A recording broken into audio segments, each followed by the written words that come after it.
আগে নিটের প্রশ্নপত্র ফাঁসের বিরুদ্ধে এবং প্রাক্তন কেন্দ্রীয় শিক্ষামন্ত্রী ধর্মেন্দ্র প্রধানের ইস্তফার দাবিতে পথে নেমেছিল জেনজিরা। দিল্লির যন্ত্র মন্ত্রে হয়েছিল এর প্রতিবাদ এবং সেই প্রতিবাদে সামিল ছিলেন এআইএস এর ন্যাশনাল প্রেসিডেন্ট নেহা বোরা। আজ শহীদ ক্ষুদিরাম বোসের আত্মত্যাগের দিন এবং আজকের দিনেই কলকাতায় নেহা বোরা।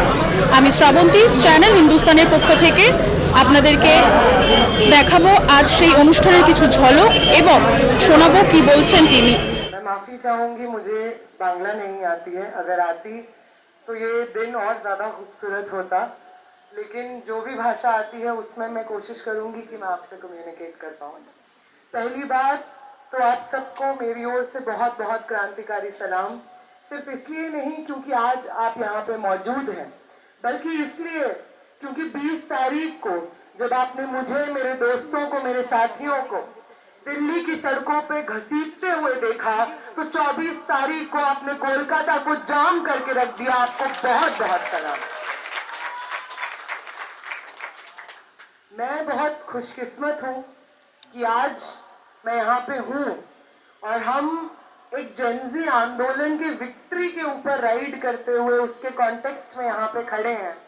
मैं ऐसी जगह पे हूँ जिस जगह ने इस देश को खुदीराम बोस दिया, और ये आंदोलन भी उन्हीं यंग लोगों का है जो शायद अगर खुदीराम बोस को जाने, समझे, पढ़े तो उन्हें अपने इस आंदोलन का एक हिस्टोरिकल कॉन्टेक्स्ट मिल जाए।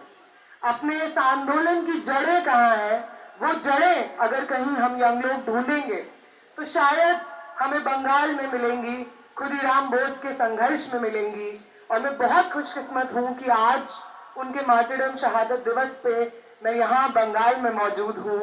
उनको, उनकी विरासत को, उनके संघर्ष को मेरा बहुत बहुत सलाम। 15-16 सालों में आपने जितना कुछ समझा, सोचा, पढ़ा, क्या जब आपको एक इंडिविजुअल बनने का मौका मिलेगा क्या आप उनसे अग्री करेंगे? उनसे नहीं अग्री करेंगे। और शायद अगर मैं बंगाल में नहीं पढ़ रही होती अपनी 10th, 11th, 12th, तो मैं कभी चारू मजुमदार का नाम नहीं सुनती, मैं शायद जनरल कांथार का नाम नहीं सुनती, मैं अरुंधति रॉय को शायद नहीं पढ़ती, मैं पाब्लो नेरूदा को नहीं पढ़ती, मैं आगा शाहिद अली को नहीं पढ़ती। जिसने भले ही मुझे लेफ्ट की तरफ तब ना धकेला हो, वो जर्नी बाद में आई, लेकिन राइट से दूर जरूर कर दिया। क्योंकि इन लोगों में मुझे वो फंडामेंटल एम्पैथी मिली जिसके आधार पे शायद पूरा ह्यूमन सोसाइटी कंसोलिडेटेड है। हमारे हिस्ट्री से लेकर के आज के दिन में इस मूवमेंट के मुकम्मल होने में अगर कोई एक चीज सेंट्रल रही है तो वो सेंट्रल है हमारी एक दूसरे के साथ सॉलिडारिटी। और ये सॉलिडारिटी कुछ लोगों को बहुत नागवार गुजरती है कि हमारे देश में जो राजनीति एक दशक से ऊपर हो गया है, चल रही है, उस राजनीति को बंगाल में जगह मिल गई। वो बंगाल की जमीन जिसने इस देश को समय समय पे सोशल जस्टिस, जेंडर जस्टिस सिखाया, वो समाज का पहिया जो कहीं फंस के रह गया था, उस पहिए को आगे धकेलने में बंगाल के कई सोशल रिफॉर्मर्स का हाथ रहा। और उस बंगाल ने एक ऐसी राजनीति को चुना जिसका काम, जिसका पॉलिटिकल एजेंडा इस देश को वापस अंधेरे में धकेल देने का रहा है। ये चीज देख करके हम में से बहुत सारे लोगों को बहुत निराशा हुई। लेकिन हम समझ सकते हैं कि आप लोगों ने पिछले कई सालों का पॉलिटिकल फ्रस्ट्रेशन से, पॉलिटिकल डिसअपॉइंटमेंट से शायद ये स्टेप लिया। लेकिन अगर आज हमें बंगाल को, इस देश को रीइन्वेंट करना है तो भाजपा वो रास्ता कभी नहीं हो सकता है। हमारी तमाम फ्रस्ट्रेशंस, हमारी तमाम डिसअपॉइंटमेंट्स का कंक्लूजन बंगाल में लड़े गए ऐतिहासिक जन आंदोलनों का कंक्लूजन भाजपा का चयन कभी नहीं हो सकता है। और अगर हम ये बात कर रहे हैं कि इतना बड़ा आंदोलन हुआ, लगभग 2 महीने ये आंदोलन चला, जिसमें कोलकाता के जेनजी ने, यंग लोगों ने, स्टूडेंट्स ने शिरकत की, देश भर के स्टूडेंट्स ने शिरकत की। और इस मूवमेंट का हासिल सिर्फ ये नहीं रहा कि एक निकम्मा शिक्षा मंत्री सत्ता से बेदखल हो गया। इस मूवमेंट का हासिल ये था कि वो लोग जो अपना 56 इंच का सीना देश की जनता के सामने लेकर के खड़े हो जाते हैं और खुद को डेमोक्रेटिक अकाउंटेबिलिटी से परे बताते हैं, जब हम यूनाइटेड होते हैं, इस देश के लोग यूनाइटेड होते हैं, तो उस 56 इंच के सीने पे कदम रखते हुए अपने हक और अधिकार छीनते हैं हम। ये एस्टैब्लिश किया इस मूवमेंट ने। ये एस्टैब्लिश किया गया कि चाहे आप आरएसएस बीजेपी के मशीनरी का एक असेंशियल और इंडिस्पेंसेबल हिस्सा क्यों ना हो, अगर आप जनता की अदालत में दोषी पाए जाएंगे तो जनता अपना फैसला सुनाएगी और आपको सत्ता से बेदखल करेगी। और एक बहुत इंपॉर्टेंट हासिल जो इस मूवमेंट का रहा वो ये रहा कि इसने हमें सिखाया कि हमारी दशकों पुरानी निराशा, हमारा दशकों पुराना डर, हमारा दशकों पुराना डेवलप हुआ साइलेंस टूट सकता है। इस मूवमेंट ने हमें सिखाया कि अगर हम एक साथ मिलकर लड़ें तो वो ताकत जो किसी के सामने ना झुकने का दम भरती है, जो media, election commission, ED, CBI, parliament, her machinery, her institution of democracy को ध्वस्त करके अपनी जेब में रखे हुई है, उस ताकत को झुकाया जा सकता है। और ये सिर्फ इस मूवमेंट की जीत नहीं है, ये आगे आने वाले, आगे लड़े जाने वाले हर संघर्ष की जीत की पॉसिबिलिटी की ओर इशारा करती है। ये हासिल है इस मूवमेंट का। और इसलिए बंगाल के कॉन्टेक्स्ट में इस मूवमेंट में बात करना मेरी खुशकिस्मती है।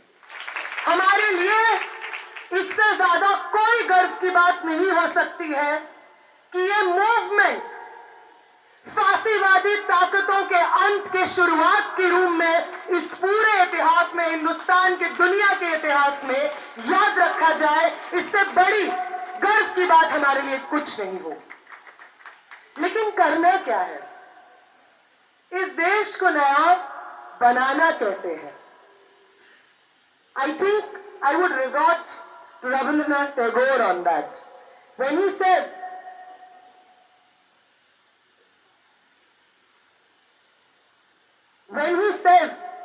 where the mind is without fear and the head is held high, this is the nation he's talking about. He means कि जब हम सड़क पे बाहर निकले और कोई थिएटर ग्रुप किसी आदाब नाम का प्ले परफॉर्म कर रहा हो तो उसके ऊपर कोई बजरंग दल हमला ना कर पाए, क्योंकि खौफ ना हो हमारे अंदर। उसका मतलब है कि कोई आरजीकर जैसी घटना इस देश में होने ना पाए और इस देश की महिलाएं, इस समाज की महिलाएं आधी रात में, सुबह सवेरे कहीं भी कुछ भी पहन के कभी भी निकल पाए, इसकी बात करते हैं वो। Where knowledge is free, where the world has not been broken up into fragments by narrow domestic walls, वो कहते हैं कि जहां खुद को एजुकेट करना, समाज के बारे में जानना, इसकी कोई शर्त ना हो।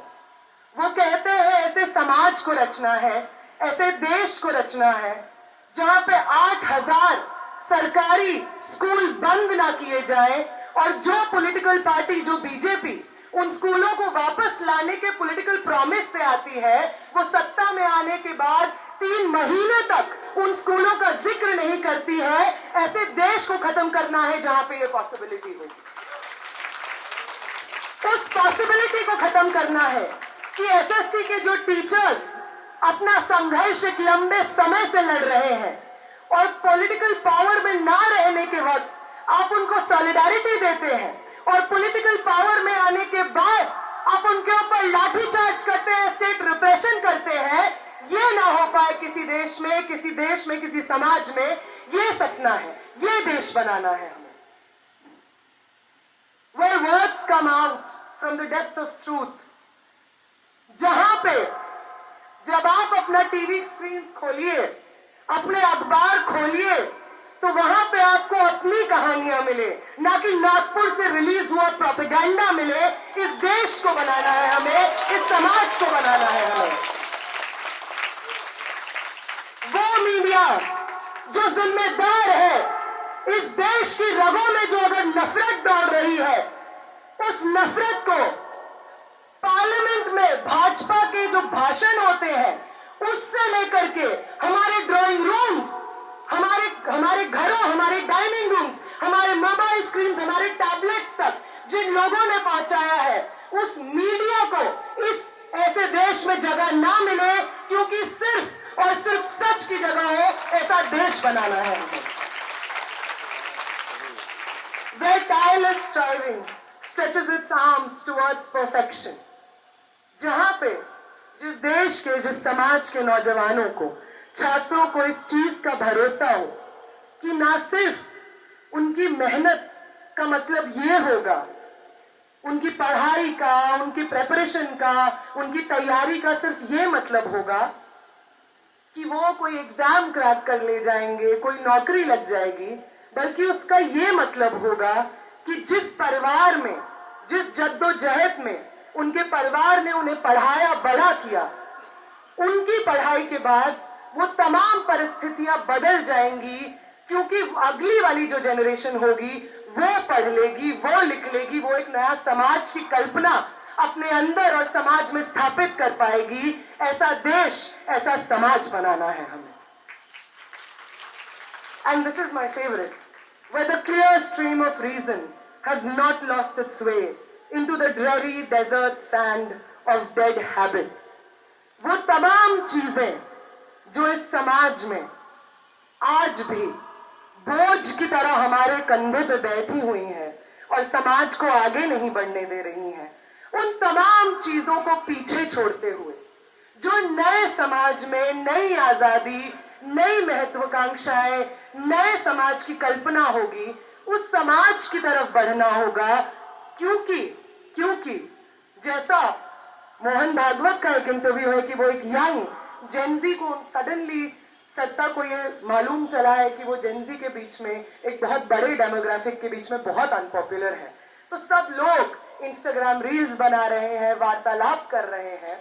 ऐसी ही एक वार्तालाप मोहन भागवत एक यंग पर्सन से करते हैं और उन्हें कहते हैं कि जब हम तुम्हारी उम्र के थे ना, तो तब हम अपने से बड़ों से जवाब नहीं मांगते थे, वो जो कहते थे वो मान लेते थे। इस तरीके की समझदारी कि जस्ट बिकॉज कुछ है, सिस्टम अगर ऐसा चलता आ रहा है तो ऐसा ही चलता रहे, इन तमाम समझदारियों को, समाज की बन गई कॉमन सेंस को पीछे छोड़ते हुए ये कहा जाए कि भले ही धर्मेंद्र प्रधान हमारे बुजुर्ग हैं, लेकिन अगर बुजुर्ग सही काम नहीं कर रहे हैं तो उनका भी इस्तीफा मांगा जाएगा। ऐसे देश को स्थापित करना है हमें, ऐसे देश को स्थापित करना है जहां पे 17 साल का वेदांत जब अपनी 12वीं का आंसर शीट दिखा करके बोले कि इतना मिसमैनेजमेंट है कि ये आंसर शीट जो मेरे नाम से इवैल्यूएट हुई है, ये मेरी आंसर शीट ही नहीं है, तो कोई उसको पाकिस्तानी बोले तो 4 लोग कन्विंस ना हो जाए, क्योंकि समाज का क्रिटिकल थिंकिंग इतना नीचे गिर चुका है कि 17 साल के बच्चों को अपने सरकार के मिसमैनेजमेंट पे पाकिस्तानी बोलना मुमकिन हो चुका है। इस समाज से पीछे छुड़ाना है हमें, इस समाज को मिट्टी में मिलाना है हमको और एक नया समाज बनाना है हमें। বিভিন্ন বিষয়ে ভিডিও পেতে চ্যানেল হিন্দুস্তানের ইউটিউব চ্যানেল সাবস্ক্রাইব করুন www.youtube.com/channelhindustan।